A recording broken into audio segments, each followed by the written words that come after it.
photos and video you just saw represent about 2.5 years of work by Phoenix police officers and many others. They got rid of a crack house that was right here at 27th Avenue in Madison. It was destroying this community. Well, the situation was in such a state where we had to have approximately 5 search warrants in a 2.5-year period of time. We had numerous drug sales throughout this property, and more importantly, we had a community basically held hostage with all the drug activity and other information we received from citizen complaints.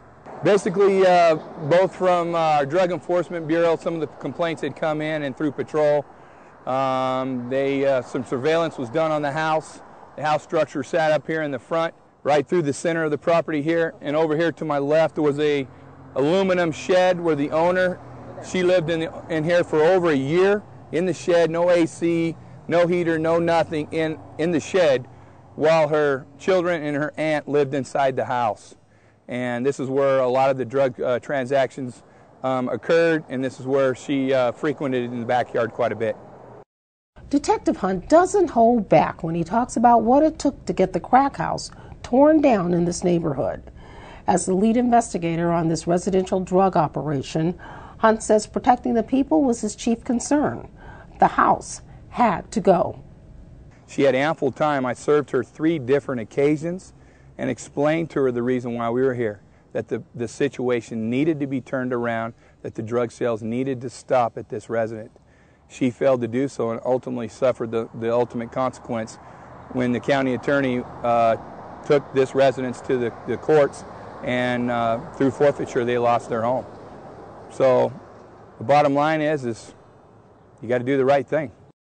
Well, at one point the owner actually told me she would do whatever it took to pay her bills. She was actually pretty bold. Well, it was bad because we weren't allowed to come out. Like, our parents wouldn't allow us.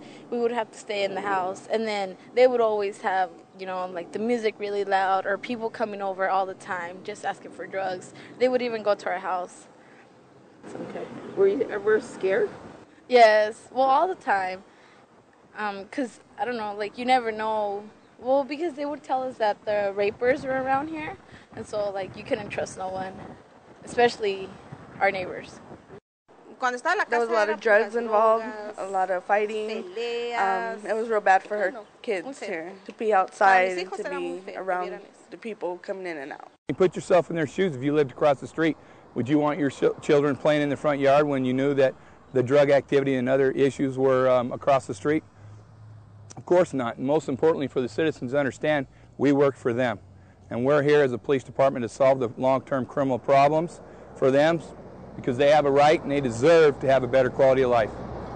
Now, Phoenix Police not only work with residents, they also work with the Department of Public Safety, Neighborhood Services, and Habitat for Humanity. And we had DPS, I think 2 of our own SWAT teams. We had several neighborhood enforcement teams help us, and one of our walking beat squads, plus a few patrol guys. So in total, we've had somewhere between 35 and 40 guys addressing just one search warrant, and that's 1 out of the 5. It's absolutely imperative that we have the opportunity to work with the other city agencies in whole. I mean, it's all about us working together as a team to solve the long-term problems for the community, because at the end of the day, we work for the community. And that's our job, that's what I signed up for, and that's what I enjoy doing. For now, this community has a new life. The fear that once surrounded the people living on this street is gone. One woman says her kids can play ball in the front yard, and she won't have to worry about them being approached by a drug dealer or prostitute. Detective Hunt says nothing happens without the support of people in the community.